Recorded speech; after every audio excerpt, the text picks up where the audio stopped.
ఒకటి మాత్రం గుర్తుంచుకో, డిమార్ట్ పెట్టారమ్మా, ఎన్ని దుకాణాలు ఆగిపోయినాయి. నమ శివాయ, వాడే పెద్ద చేపట్టే. కానీ మనం ఏం చేస్తాం, డిమార్ట్కి వెడితే అన్నీ దొరుకుతాయి, చావు కూడా అక్కడే దొరుకుతుంది, అప్పులు కూడా అక్కడే దొరుకుతాయి, ఈఎంఐలు కూడా అక్కడే దొరుకుతాయి. ఎందుకు వెళ్తున్నావు నువ్వు డిమార్ట్కి? కావాల్సింది ఏమిటి? చీపురు కట్టకి డిమార్ట్కి ఎడతావా? బుద్ధుందా? మన ఇంటి ముందు నుంచే చీపుళ్ళు, ఆ చీపుడు వాడు చచ్చిపోవాలి అక్కడ. ఇక్కడ మార్చుకోండి అమ్మా, నమస్కారం పెట్టి కూర్చున్నా. పేదవాళ్ళ దగ్గర, చిల్లర వర్తకుల దగ్గర వస్తువులు కొనండి, పెద్ద దుకాణాలకి వెళ్ళకండి. ఇదే జ్ఞానం, ఇదే జ్ఞానం. మన ఇంటి ముందు నుంచి రోజు తిరుగుతున్నారండి, నీకు బిస్కెట్లు కావాలి, డిమార్ట్కి వెళ్ళి బిస్కెట్లు కొంటావా?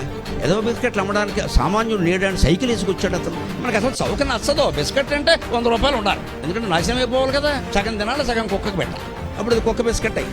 మనకి ప్రతిదీ ఖరీదు. మన ఇంటి పక్కనే చిన్న స్కూల్లో బాగా పాఠాలు చెప్తారు, మనకు నచ్చదు. ఇంటర్నేషనల్ పబ్లిక్ స్కూల్ 3 ఎకరాలు అమ్మాయి. ఈ నాగరికతను బయటపడడానికి ఎవరు మారాలండి? కలియుగం మారిపోవాలా? మీరు మారితే చాలమ్మా, ఇక్కడ ఉండేవాళ్ళు మారితే చాలు, ముఖ్యంగా మహిళలు మారితే చాలు. నమస్కారం పెడుతున్నాను. అందులో కూడా కొంచెం తేడా ఉంది, ఆలోచన ఉండాలమ్మా. చాలా సంతోషం మీరు అభినందించినందుకు. ఇది మంచి మాట, ఇది మంచి మాట, ఆచరించండి. మీ ఇంటి ముందు వెళ్ళే వాళ్ళ దగ్గర చీపురు కట్టుకోనండి. మీ ఇంటి ముందుకు వచ్చిన ఆకుకూరల వాళ్ళ దగ్గర ఆకుకూరలు కూడా. ఆకుకూరలకు డిమార్ట్ ఎందుకండి? దరిద్రం.